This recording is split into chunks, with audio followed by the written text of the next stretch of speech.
The fluorescent lights of Boston Children's Hospital cast a soft glow on the pristine white hallways as James Miller made his way through the pediatric ward. At 35, the seasoned firefighter had visited many hospitals, but this December evening felt different. His heavy boots echoed against the polished floor as he carried a bag full of Christmas presents, part of the fire department's annual holiday charity drive. James paused outside room 304, where the sound of quiet sniffling caught his attention. Inside, he found an 8-year-old boy sitting alone, staring out the window at the falling snow. The boy's left leg ended just below the knee, the recent amputation site still wrapped in clean bandages. A small name tag on the door read Marcus Williams. "Hey there, buddy," James said softly, knocking on the doorframe. The boy turned, quickly wiping his eyes with the back of his hand. "I brought some presents from Santa's helpers at the fire station." Marcus looked at him with uncertainty, his dark eyes filled with a mixture of curiosity and sadness. The room was devoid of any personal touches. No cards, no flowers, no family photos. The nurse had briefed James earlier. Marcus had lost both his parents in the same car accident that had claimed his leg just 2 months ago. "You're a real firefighter?" Marcus asked, his voice barely above a whisper. James smiled, pulling up a chair beside the bed. "Sure am. Want to see my badge?" He unclipped it from his uniform and handed it to Marcus, who held it carefully, running his fingers over the polished metal. Over the next hour, James learned more about Marcus. The boy loved basketball and had dreamed of playing in the NBA. Now, those dreams seemed shattered, and he had no family members able to take him in. His future looked uncertain, with foster care looming on the horizon once he completed his recovery. As James shared stories about his work at the fire station, he noticed something changing in Marcus's expression.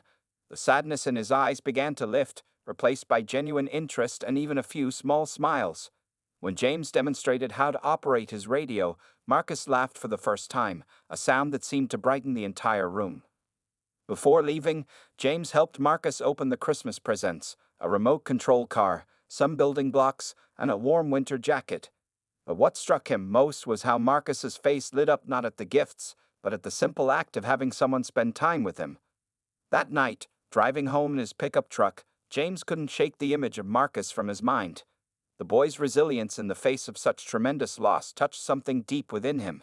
As a single man who had devoted his life to helping others, James had never seriously considered fatherhood. But something about Marcus felt different. The next morning, James returned to the hospital during his off hours. He found Marcus attempting to maneuver himself into a wheelchair, his face scrunched up in determination. Without hesitation, James stepped forward to help, and the grateful look in Marcus's eyes made his decision clear. "How would you like some company for lunch?" James asked, and Marcus's face broke into a genuine smile. Over sandwiches from the hospital cafeteria, they talked about everything and nothing.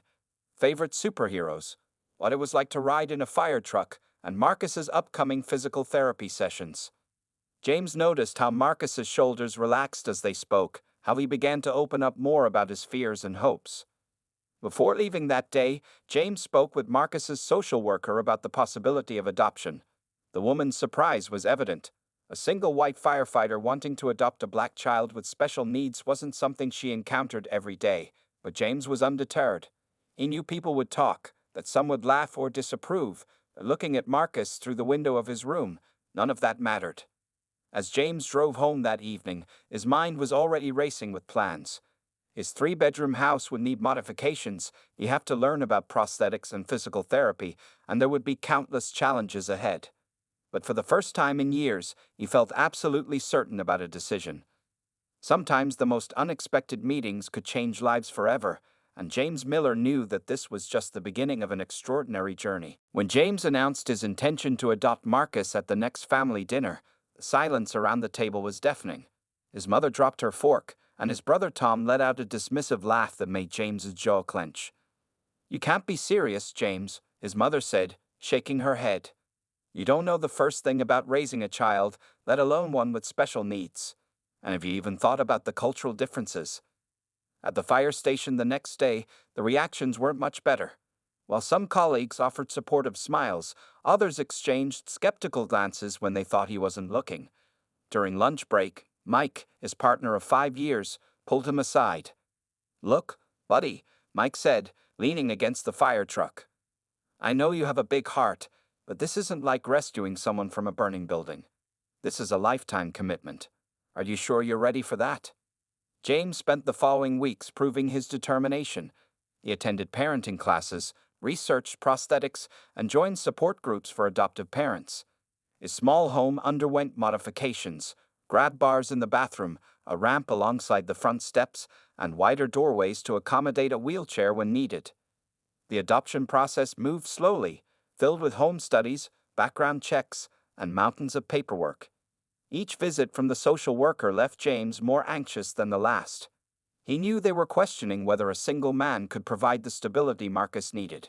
Meanwhile, James visited Marcus every day at the hospital.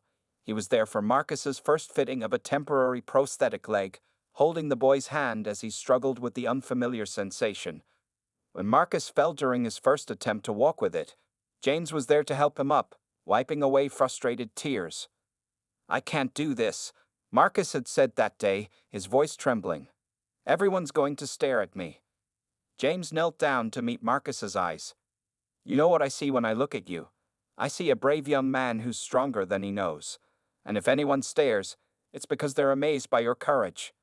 The words seemed to strike a chord with Marcus. He gripped James's hand tighter and tried again, his determination visible in every step. One evening, as James was leaving the hospital, he overheard two nurses talking. Poor man, one said. He has no idea what he's getting himself into. It'll never work out. Those words fueled James's resolve even more. He began taking Marcus on short outings, to the hospital garden, the cafeteria, and eventually to the children's play area. Each trip brought new challenges and victories. Marcus learned to navigate his wheelchair, then his prosthetic, while James learned to anticipate needs he never knew existed. The most difficult moment came during a visit to the local mall to buy Marcus new clothes. An elderly woman openly stared at them, then approached another shopper and loudly whispered, "Can you believe they're letting someone like him adopt that poor child?" James felt Marcus's hand tighten in his. Before he could respond, Marcus looked up at him and said, "It's okay, James. She doesn't know you like I do." Those simple words brought tears to James's eyes. Despite all the doubt and criticism surrounding them, their bond was growing stronger each day. Finally, after 3 months of evaluations and preparations, the adoption approval came through.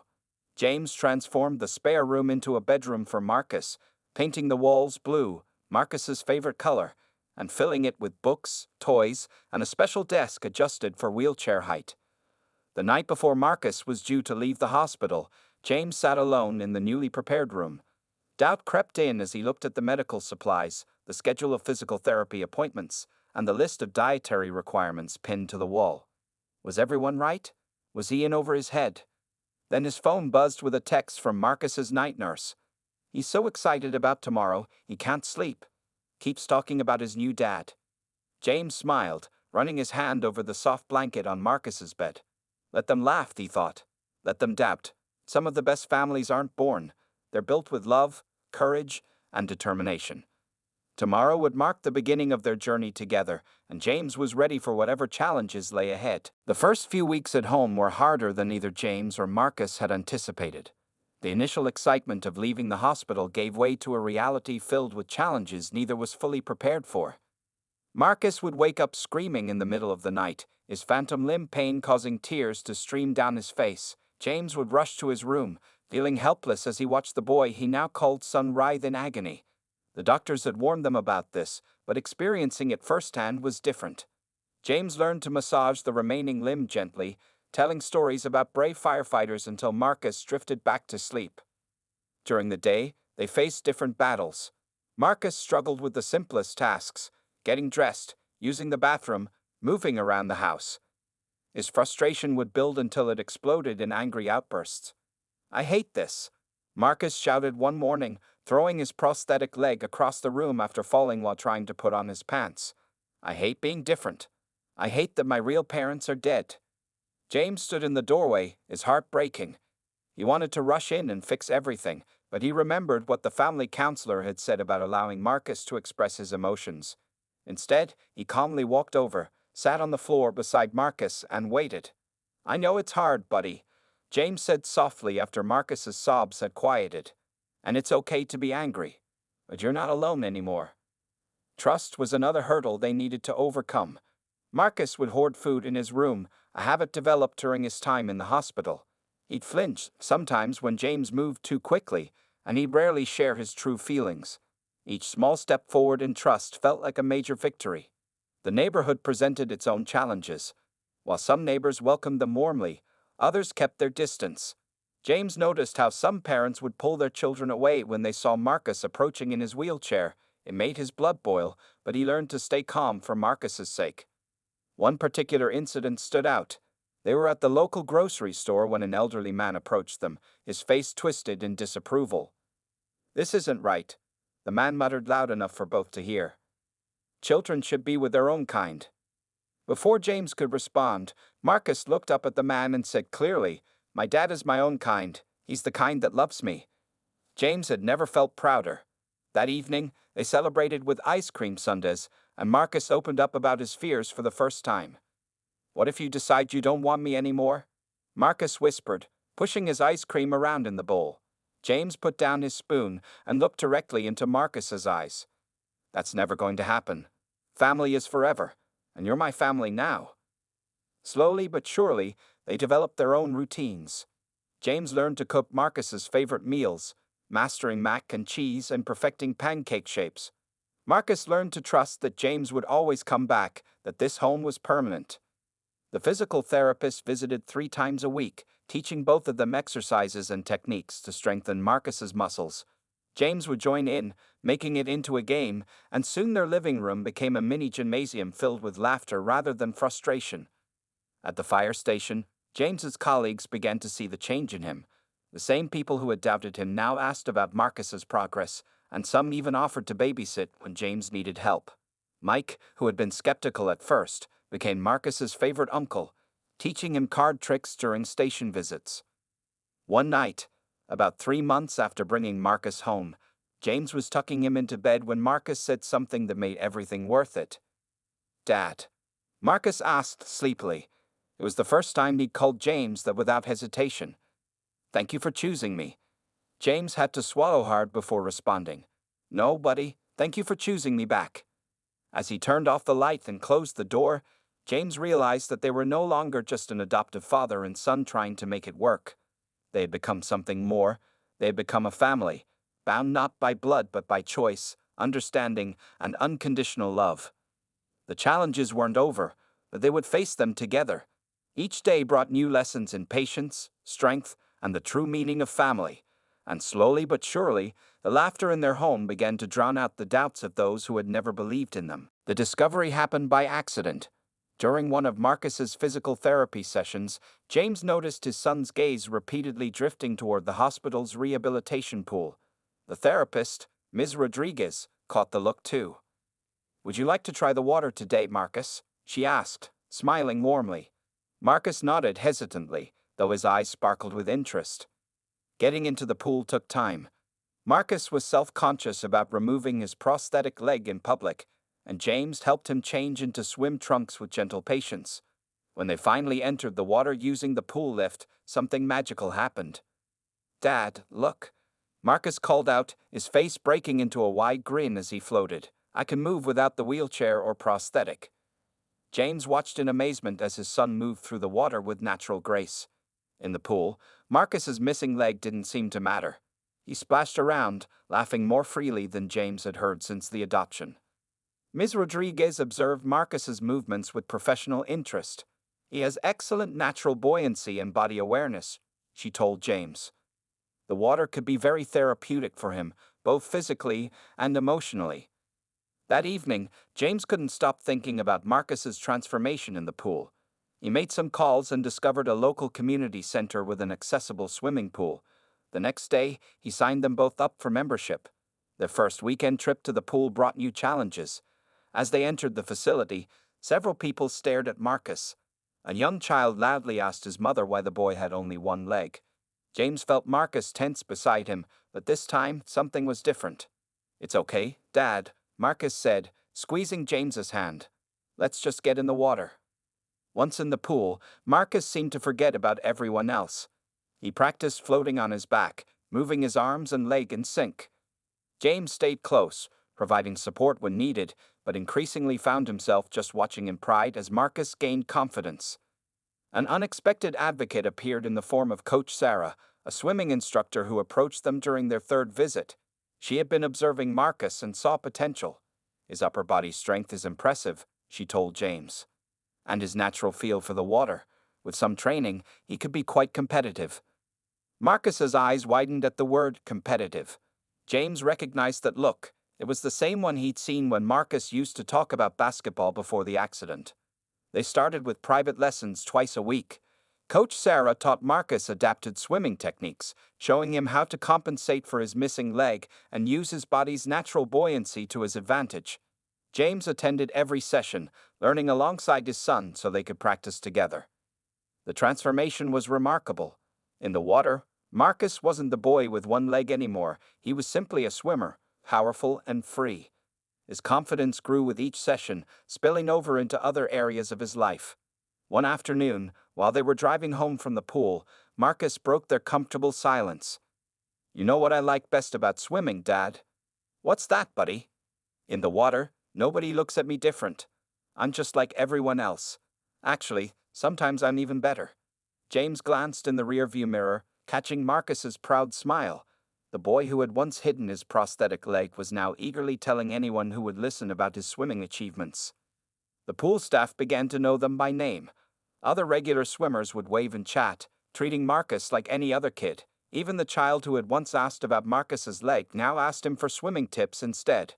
One evening, as they were leaving the community center, Marcus turned to James with determination in his eyes. "Dad, I want to train harder. Coach Sarah says I could compete in the para-swimming events if I practice enough." James felt his chest swell with pride. 6 months ago, Marcus had been a withdrawn boy struggling to accept his new reality. Now he was setting goals, dreaming big again. "Then we'll train harder," James replied simply. "Whatever you want to do, I'm right here with you." As they drove home, James reflected on their journey. The water had given Marcus more than just physical therapy. It had given him back his sense of possibility. In the pool, the limitations others tried to place on him simply floated away, leaving behind a confident young athlete ready to make his mark on the world. The people who had laughed at their unusual family wouldn't be laughing much longer. Marcus was just getting started, and James couldn't wait to see what his son would achieve next. Marcus's first day at his new school arrived with a mix of excitement and anxiety. James had chosen Franklin Middle School because of its inclusive reputation and proximity to the community pool, but nothing could fully prepare them for what lay ahead. That morning, James helped Marcus put on his prosthetic leg and new school uniform. They had practiced the routine for days, getting dressed, organizing the backpack, and making sure Marcus could manage the wheelchair he'd need for longer distances during school hours. "Remember," James said, adjusting Marcus's collar, "you're stronger than you know." The school hallways buzzed with activity as they arrived. Principal Thompson greeted them warmly, but James couldn't help noticing the whispers and stares from students and some parents. Marcus gripped his backpack tighter, his knuckles turning white. The first few classes went smoothly. Marcus's teachers had been briefed about his needs, and most students were politely curious. But trouble started during lunch period. As Marcus made his way to a table with his tray balanced carefully on his lap, a group of 8th graders blocked his path. "Why are you even here?" one boy sneered. "Shouldn't you be in some special school?" Before Marcus could respond, a girl named Sophie stepped forward. "Leave him alone, Jake. He has every right to be here." The confrontation caught the attention of Mr. Harrison, the cafeteria monitor, who quickly intervened. But the damage was done. When James picked Marcus up that afternoon, he immediately noticed his son's subdued demeanor. That evening, over dinner, Marcus finally opened up. "They said I don't belong there, Dad. Maybe they're right." James put down his fork. "Do you remember what Coach Sarah said about belonging in the water? It's the same on land. You belong wherever you choose to be." The next day, James met with Principal Thompson and proposed an idea. He would come to the school and give a presentation about diversity, inclusion, and his work as a firefighter. The principal agreed enthusiastically. A week later, James stood before Marcus's grade, dressed in his firefighter uniform. He shared stories about rescue missions, teamwork, and how different abilities could become unique strengths. Then, he surprised everyone by inviting Marcus to join him. Together, they demonstrated how Marcus had adapted to various challenges. Marcus showed his classmates how his prosthetic leg worked, answered questions honestly, and even shared some of his swimming achievements. The students were captivated, especially when James explained how Marcus's different perspective often helped him solve problems in unique ways. Being different isn't a weakness, Marcus told his classmates, his voice growing stronger with each word. It just means you see the world in a way others might not. The presentation changed things. Students who had once stared now approached Marcus with genuine interest. Jake, the eighth-grade bully, even apologized after learning that Marcus could swim faster than most of the school's swim team members. Sophie, the girl who had defended Marcus, became a close friend. She started joining him and James at the community pool, amazed by Marcus's swimming abilities. Other classmates followed, and soon Marcus was helping them improve their swimming techniques. The teachers noticed positive changes too. Marcus's confidence grew in the classroom. He began raising his hand more often, sharing his unique perspectives on problem solving. His math teacher particularly praised his spatial reasoning skills, developed through adapting to his prosthetic leg. One afternoon, James received a call from Principal Thompson. "Your son," she said, "has been nominated by his classmates to speak at our school assembly about overcoming challenges." When James shared the news with Marcus, his son's face lit up. "Do you think I should do it, Dad?" "I think you have something important to say," James replied. "And I think there are kids out there who need to hear it." That evening, as they practiced Marcus's speech together, James realized how far they'd come. The same boy who had once hidden from stares was now willing to stand before his entire school. The bullying hadn't completely stopped, but Marcus had found his voice and, more importantly, his place. "You know what, Dad?" Marcus said as they finished rehearsing. "I'm glad we didn't let them make us give up." James pulled his son into a hug, grateful for the millionth time that he walked into that hospital room all those months ago. They were proving the doubters wrong, one day at a time, showing the world that family, courage, and determination could overcome any obstacle. The early morning air was crisp as James pulled into the community center parking lot at 5:30 a.m. In the passenger seat, Marcus was already dressed in his swimming gear, clutching his sports bag with determination. These dawn training sessions have become their new normal ever since Coach Sarah had mentioned the upcoming Junior Paralympic trials. "Remember, 30 laps today," Coach Sarah called out as Marcus slipped into the water.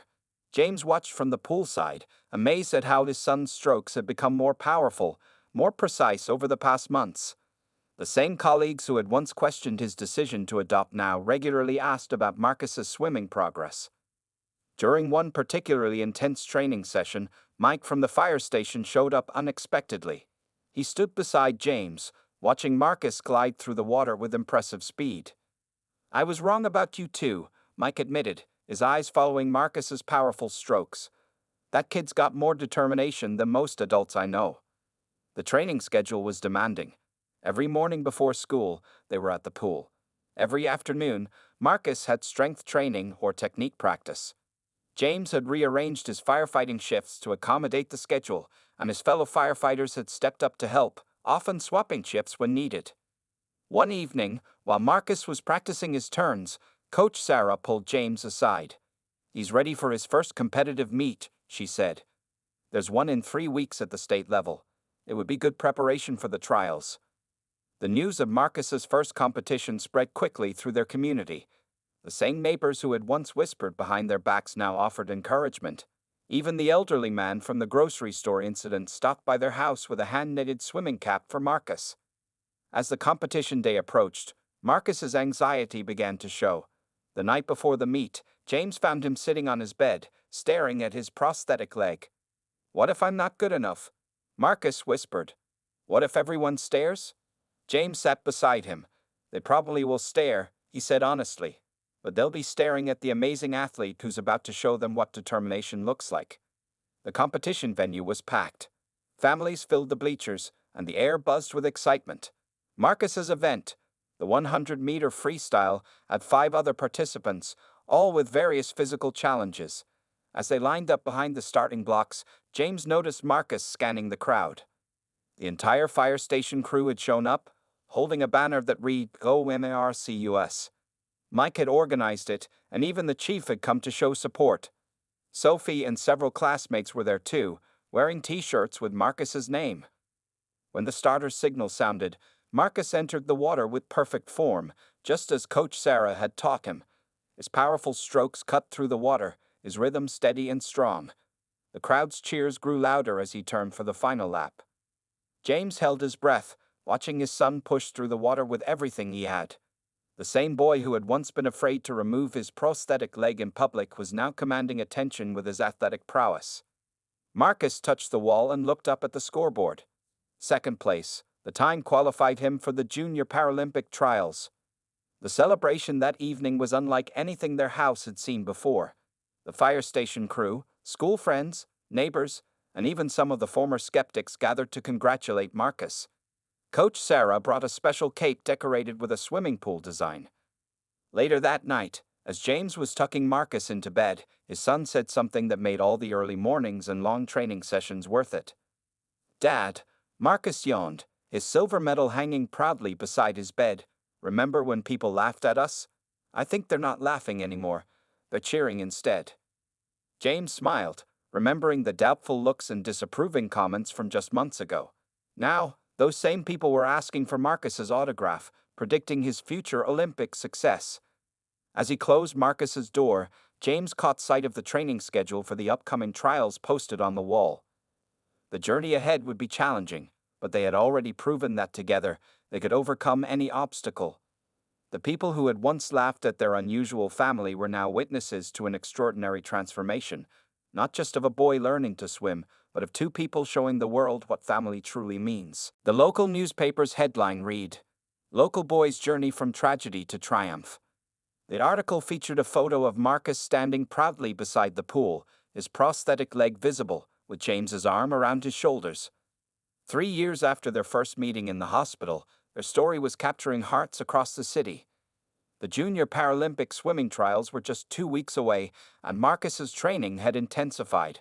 Coach Sarah had them working on perfecting his starts and turns, while James focused on keeping his son's nerves steady. The community center had become their second home, with staff members now keeping the pool open extra hours to accommodate Marcus's practice schedule. One morning, during a particularly grueling training session, a television news crew arrived. The reporter, Lisa Chen, had heard about Marcus's story and wanted to feature him in a special segment about inspiring local athletes. "How does it feel to be an inspiration to others?" Lisa asked Marcus during the interview. Marcus thought for a moment before responding. "I just want to show people that being different doesn't mean being less. My dad taught me that." The story aired the following week, and the response was overwhelming. The fire station's phone lines were flooded with calls from parents of children with disabilities, asking how they could get their kids involved in swimming. James found himself giving impromptu advice to adoptive parents at the grocery store. Even more touching were the letters that began arriving at their home. One was from a single father in Arizona who had been hesitant about adopting a child with special needs. Another came from a young girl who had lost her leg and thought her athletic dreams were over until she saw Marcus swimming. The pressure of the upcoming trials began to weigh on Marcus. One evening, James found him sitting in the backyard, looking at the stars. "What if I let everyone down?" Marcus asked quietly. "So many people are counting on me now." James sat down beside him. "You've already won, buddy. Every time you get in that pool, every time you show someone else what's possible, you're winning. The medals? They're just bonus points." The morning of the trials arrived with a mix of sunshine and nervous energy. The aquatic center was packed with athletes, coaches, and spectators from across the country. Marcus's supporters filled an entire section of the bleachers. The fire station crew, his classmates, teachers, and even some of the hospital staff who had cared for him after his accident. As Marcus prepared for his event, a small boy in a wheelchair approached him. The boy's mother explained that they had driven 6 hours after seeing the news story, just so her son could meet Marcus. "Can I be like you when I grow up?" the boy asked, eyes wide with admiration. Marcus knelt down beside the wheelchair. "You can be even better. Just believe in yourself and find people who believe in you too." The moment touched everyone who witnessed it. James watched with pride as his son, once so unsure of his place in the world, now helped others find their strength. When Marcus's event was called, the atmosphere in the arena was electric. He took his position, adjusted his goggles, and waited for the signal. The starter's horn sounded, and Marcus hit the water with perfect form. The crowd's cheers echoed through the natatorium as Marcus powered through each lap. James could barely breathe as he watched his son approach the final turn. Everything they had worked for came down to these moments. As Marcus touched the wall, the scoreboard flashed his time. He had qualified for the National Paralympic team, setting a new regional record in his category. The celebration that erupted was deafening. Coach Sarah was crying. James was hugging everyone in sight, and Marcus's teammates lifted him onto their shoulders, chanting his name. Later that evening, as they sat in their favorite pizza place surrounded by friends and family, a reporter asked James if he ever regretted his decision to adopt Marcus. James looked at his son, who was busy showing his medal to Sophie and explaining the technical details of his winning swim to an enthralled group of younger kids. "The only regret I have," James replied, "is that I can't go back in time and tell all those people who laughed at us to just wait and see. Just wait and see what love and determination can do." Marcus caught his father's eye across the room and smiled, the same bright, confident smile that had first appeared in the pool all those months ago. They had proved everyone wrong, and their journey was still just beginning. 5 years had passed since James first walked into that hospital room. Now, standing in the packed arena at the National Paralympic Swimming Championships, he watched as Marcus adjusted his swim cap one final time before his most important race yet. At 16, Marcus had grown into a tall, confident young man.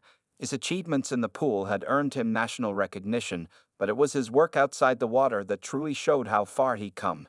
He had started a swimming program for children with disabilities, working alongside Coach Sarah to help other kids find the same freedom he'd discovered in the water. The stadium was filled with familiar faces. The entire Boston Fire Department had chartered a bus to attend.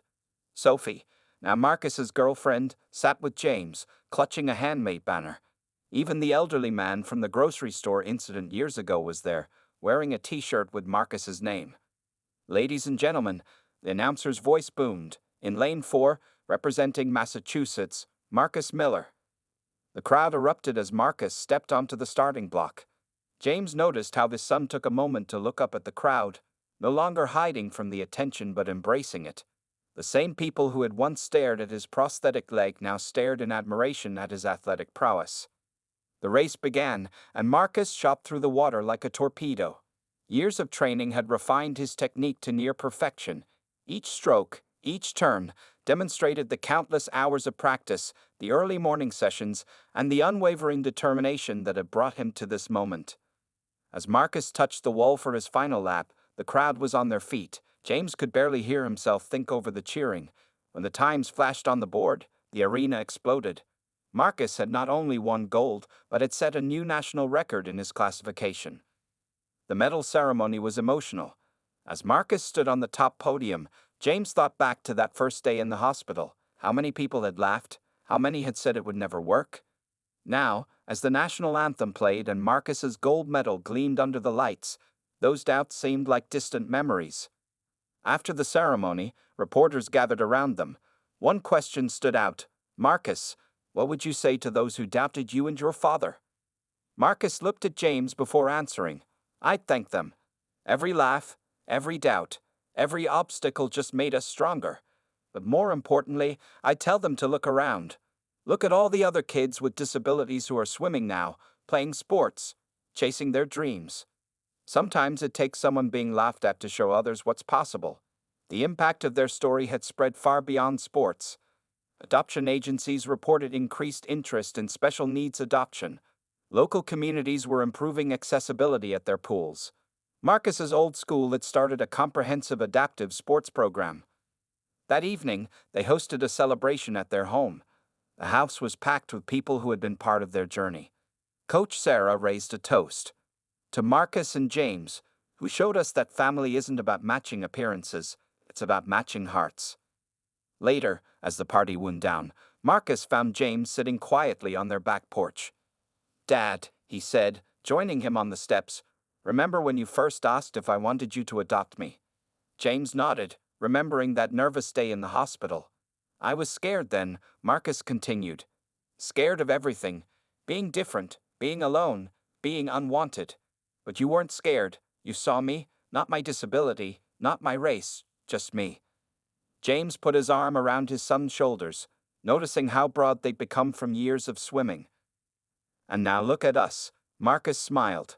National champion, college scholarships offering, and most importantly, a family. We proved them all wrong, didn't we? We sure did, buddy, James replied, his voice thick with emotion. We sure did. As they sat there, watching the stars come out, James thought about all the people who had laughed at them over the years. Those laughs had turned to cheers, those doubts to admiration, and those obstacles into stepping stones. Their story had become more than just about a white firefighter adopting a black boy with one leg. It had become a testament to the power of love, courage, and determination. It showed that family isn't defined by blood or appearance, but by the heart's capacity to love and the will to stand together against all odds. The future stretched out before them, bright with possibility. Marcus had his sights set on the Paralympics, and James knew that whatever challenges lay ahead, they would face them together, just as they always had. After all, the best stories don't end with proving the doubters wrong. They end with showing the world what's possible when you believe in love's power to transform lives.